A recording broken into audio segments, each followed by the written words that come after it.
iKoustic, creating quieter spaces together. MuteClip installation. Sealing. Begin by inserting acoustic mineral wool between the joists. Acoustic mineral wool can be friction held between the joists or battens. If required, use thin wiring to keep it suspended. The cavity should be filled approximately 80%, so not to compress the mineral wool. MuteClip is a modular sound isolation clip with a dual-density silicon rubber isolator that can dramatically reduce sound transmission over a wide range of frequencies. The mute clips around the perimeter of the room should be no further than 100 mm from the adjacent walls.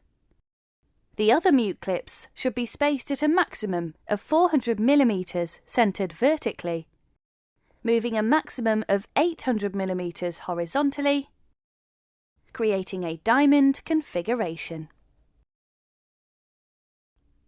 Attach MuteClip channels into MuteClips. The channels must run perpendicular to the joists. When joining two MuteClip channels, they must overlap by 200 mm. You should then fix 4 self-tapping screws into the shoulders of the MuteClip channels to give a secure join. Next, fix your first layer of Acoustic Plasterboard to the MuteClip channels. There should be a 2 to 5 mm gap around the perimeter of the surface. Acoustic Plasterboard must not be in direct contact with any adjacent surfaces. Seal the perimeter and any other gaps with acoustic sealant. Next, adhere Tecsound to the Acoustic Plasterboard using Tecsound's self-adhesive backing. It may be easier to cut Tecsound into manageable sized pieces for ease of installation. Try to ensure the joints are staggered between layers.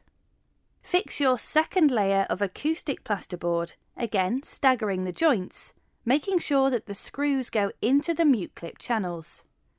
Again, ensure there is a 2 to 5 mm gap around the perimeter of the room. Seal the perimeter and any other gaps with acoustic sealant. Scrim tape all joints and finish with a skim plaster. Please note, the layers of this system can vary in thickness and mass. This can affect the centres or numbers of clips required to support the weight of the system. Please speak to iKoustic with any queries.